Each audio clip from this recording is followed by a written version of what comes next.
Hey everyone, Nittany Lion Roar here, and I hope you're having fun with your Ninja Tower event.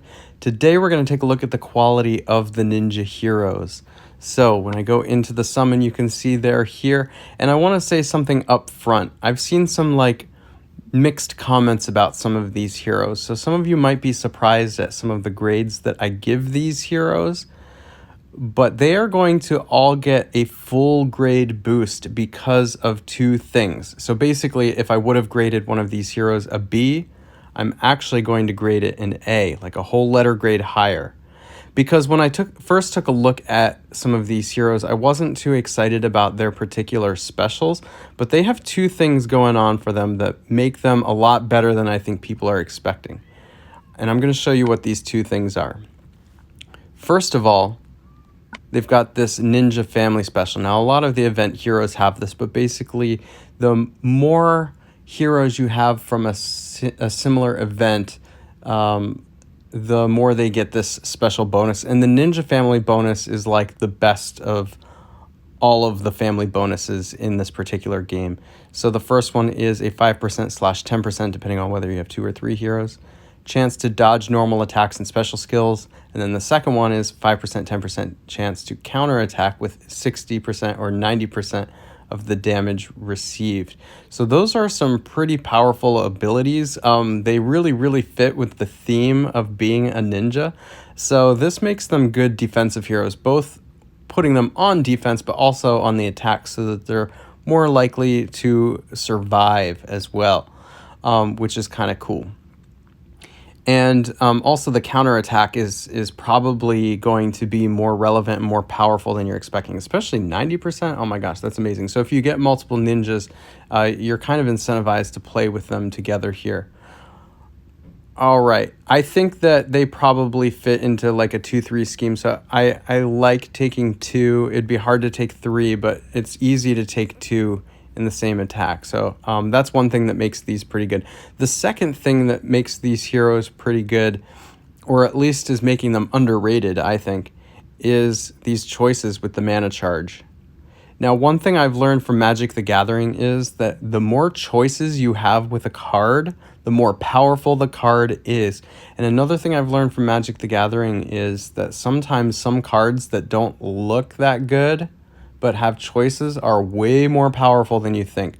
So I think these heroes are probably a lot better than people are expecting. So that's the reason I'm giving all of these heroes a full grade bump. It's not just based on their specials, but also on the charge speed, which allows you to decide how powerful the special is going to be and the family bonus. So let's go through all of these heroes and I'm going to grade them. And we might as well just start with Onyx since we're on Onyx. Okay. So, Onyx has the charge mana speed, the special at 1 mana charge, which is basically like 2 matches, 5 tiles. Deals 270% damage to the target. The target is immune to new buffs for 3 turns and dispels buffs from the target. And if you go to the second mana charge level, it's 310% damage. Now, the target and nearby enemies are immune to new buffs for 4 turns and dispels buffs from the target and nearby enemies. So you see it went from single enemy to target and nearby enemies. And then, of course, lastly by the way, that's basically like a fast skill, like 9 tiles. And then the third level mana charge deals 350% damage to all enemies. All enemies are immune to new buffs for 5 turns and dispels buffs from all enemies. All right, so the effects that this particular hero has with the special haven't been anything too special in the past, pun intended, but you can use this kind of like a toolbox hero. And what I mean by that is there's certain situations where this particular hero is going to be pretty good. What this hero has going for it is this really high attack stat. So if you just like hang on for the second level here, that is 310% of 803 damage, especially if you start putting emblems on this hero, is quite a bit of damage to do to a target and nearby enemies. I don't think I really care if they're immune to new buffs or dispelling buffs, but this would be a useful hero against opponents who have like counterattack or things like that. Because of the very niche use case for this, I'm going to give this hero a B+. Next, let's talk about Cobalt. Cobalt's special skill at 1 mana charge deals 290% damage to the target. The attack has a 60% chance to bypass defensive buffs. This includes counterattacks. At the second level, it goes up to 325% damage. And just like the previous hero, now it's dealing it to the target and nearby enemies. And the attack has an 85% chance to bypass defensive buffs. This includes counterattacks. This is particularly useful against the counterattacks in this game. But the thing I have to say about counterattacks in this game is that there's not a whole lot of opposing heroes that have that. I mean, there are situations where you run into it for sure. Like the Elena costume is popping up, and that's a really good one. If you happen to be fighting against Borals and things like that, you know, it could be good against that. But so there are some situations you just don't see that a whole lot, and that's where this kind of hero is really useful.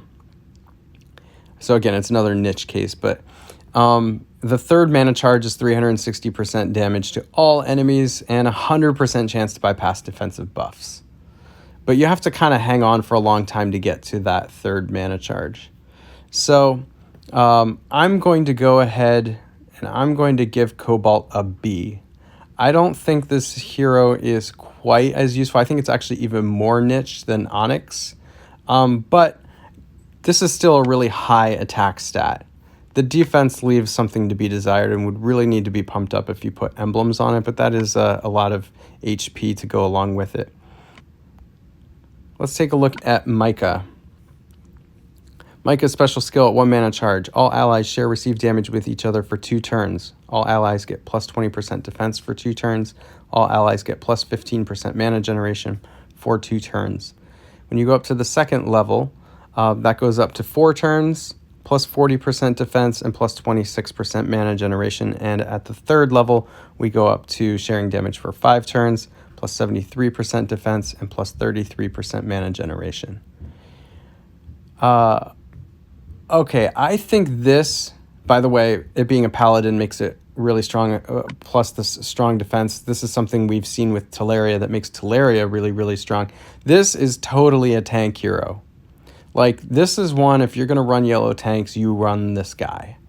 But I do not see much of a reason to run him on offense. I shouldn't say not much of a reason. Yes, you can run him on offense. But again, kind of like a toolbox hero on offense. What I mean is you don't run him out every time, and he's a very specialized kind of hero and very, very defensive. So you're only taking him on offense to protect your other heroes. He's not quite aggressive enough to be an offensive hero, but you can take him on offense. A use case for taking a hero like this on offense would be like, you know, your team is weaker than the opposing defense. You just need to stay alive long enough to set off some of your specials. So Micah can help with that. But Micah's really going to shine as a tank on offense. And I can't see putting him anywhere else. I mean, he's an okay flank as well. But really, you would put this at the tank because that high defense stat in the paladin class. And just that giving the team the mana generation is a really powerful effect that's going to set all the other heroes' specials off a lot quicker. The mana generation is not quite as good when you're on offense, but it's amazing when you put a hero like this on defense. So for this reason, I'm going to give Micah a B+. This would have been an A hero if there was an aggressive type of special with it as well. That's why, like, Teleria is an A, because there's a lot that's super annoying about Micah that's going to make him a really good tank, but can't be quite like an A, because Teleria is an example of a hero that does a lot of annoying defensive stuff as well, except that she's also aggressive. Micah's not aggressive. That's why his grade is not quite as high, but he is a good hero as well. Okay, next up we have Jade. Taking a look at Jade's card, the specials are at 1 mana charge, reduces the mana of all enemies by 10%. The caster gets plus 25% chance of dodging special attacks that do damage for 3 turns. At the 2nd mana level, the mana reduction goes up to 15%, and the caster and nearby allies get plus 50% dodge. And at the 3rd mana charge, reduces the mana of all enemies by 25%. And all allies get plus 75% chance of dodging special attacks that do damage for 5 turns.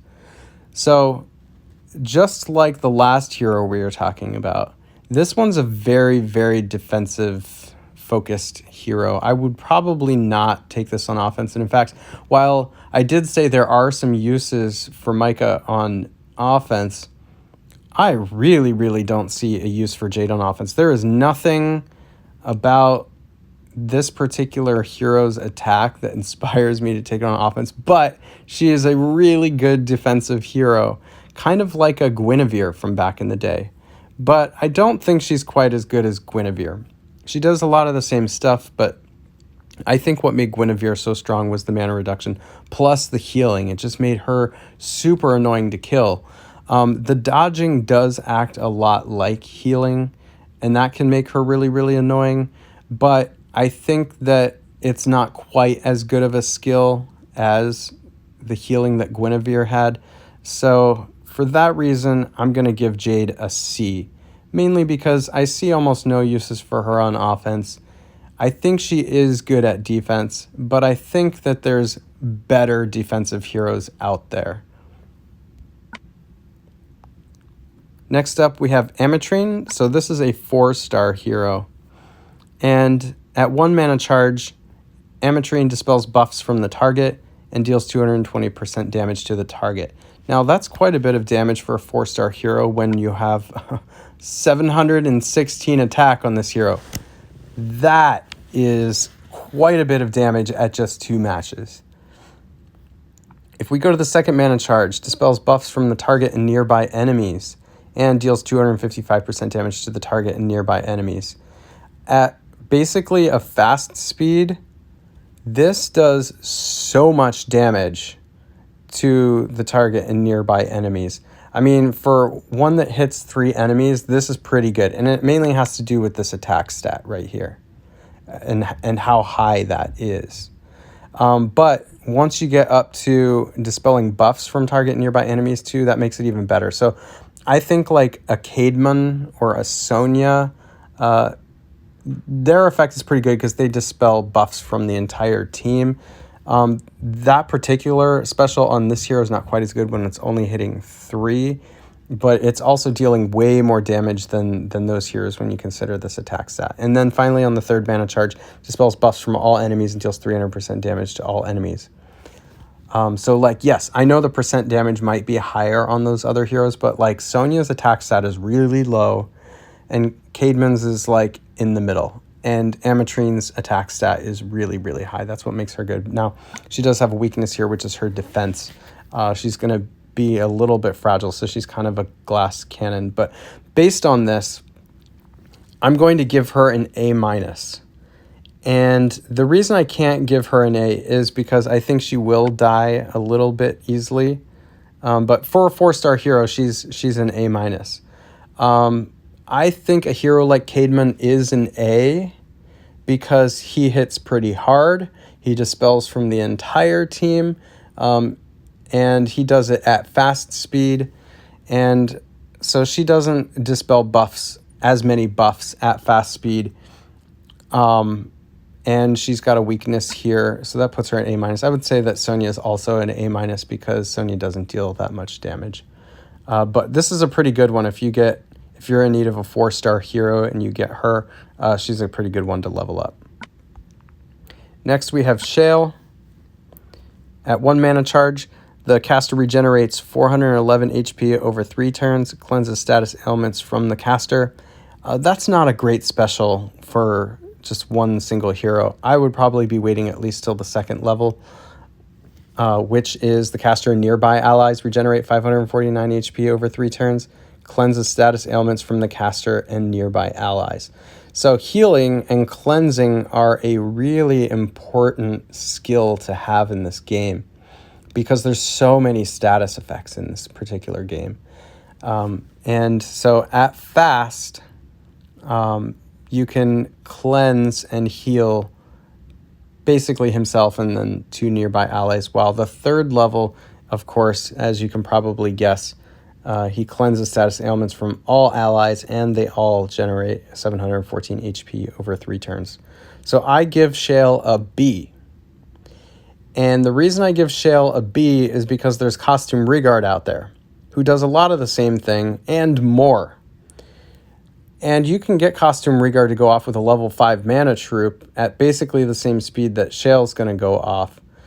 And Costume Regard affects everybody. So I don't think I could give Shale any higher than a B. But if you don't have Costume Regard, Shale is an important hero to have, and you probably will use him if you need a healer and you need a cleanser, especially in red. Next we have Sapphire.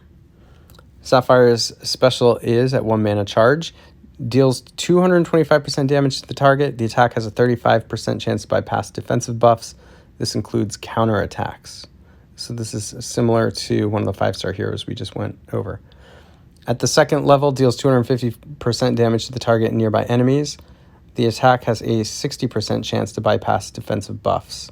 This includes counterattacks, and at the third level, that goes up to 290% damage for all enemies and an 85% chance to bypass defensive buffs.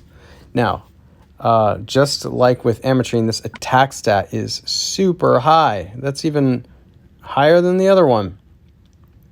But the defense stat is a little bit lower, and that can make this hero also a glass cannon. So, when she goes off, she can deal a lot of damage, but need to be careful because she can also die relatively easily as well. So, as I mentioned on the other hero, that chance to bypass defensive buffs, including counterattacks, that has niched uses. This hero is particularly good because of just the sheer amount of damage it's going to do to opponents at fast speed and even very fast. So this is a good, strong blue hero to take on offense on the attack. So for that reason, I give Sapphire an A-.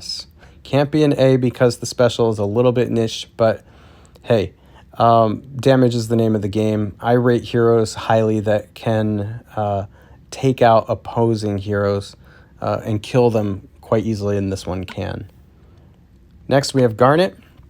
We're back to a 5-star hero here. And this particular special is at 1 mana charge. I'm not going to read all that text because that's kind of annoying, but it's the boosting health special.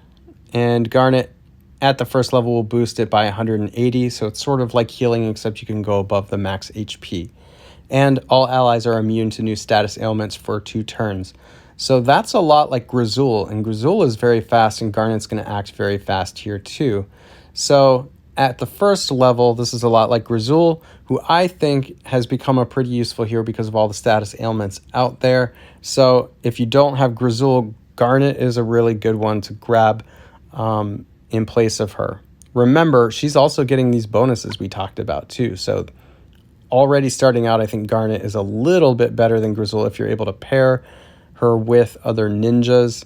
And you also consider you have choices here. So at the next mana charge level, the health is boosted by 400, and all allies are immune to new status ailments for 3 turns.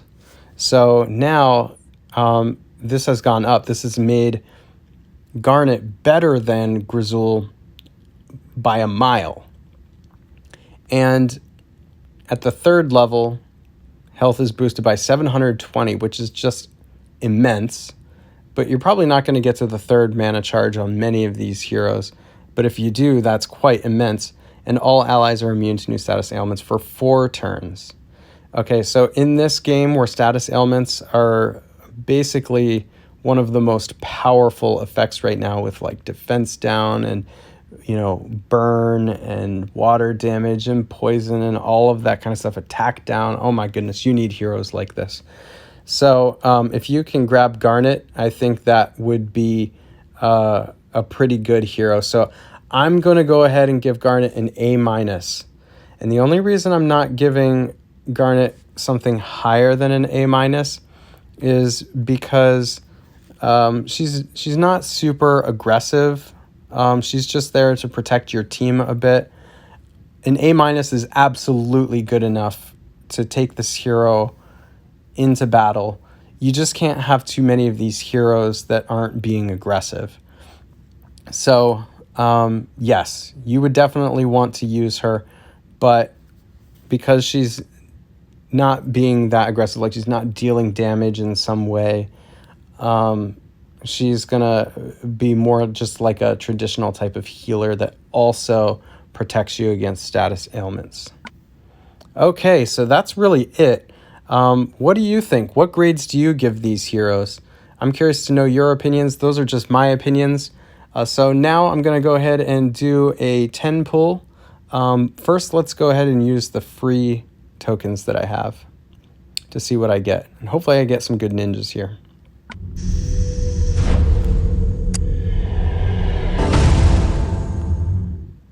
Instead, I'm going to get these 3-star heroes I don't need, right?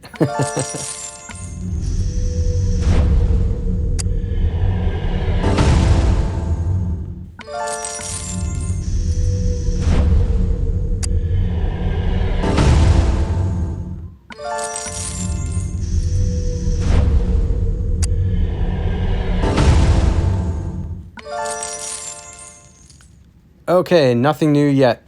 So I'm going to go for my 10 pull, but I want to say one last thing about the heroes before I do that, and that is that I don't think any heroes are worth chasing in this game, or at least very, very, very few heroes are worth chasing. And I certainly wouldn't chase any of the ninjas, although I think there's some cool ones here, and if you get them, you should be totally happy and proud. I think that they've done a really good job keeping all these balanced. You saw that in my grading, but I'm going to do 10 pulls, and if I don't get a ninja, well, oh well.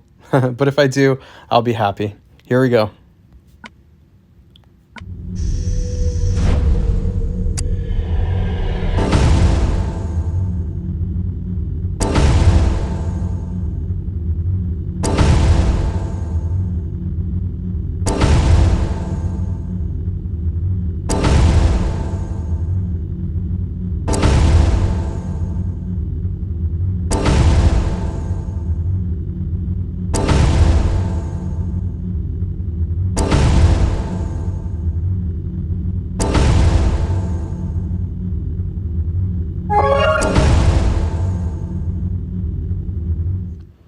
All right, well, I got 5-star Zulog, who is a defensive type of hero, and kind of cool, but a lot like Ares. I don't know that I have much use for Zulog, so I probably won't level her up. I don't really need her for defense or anything like that.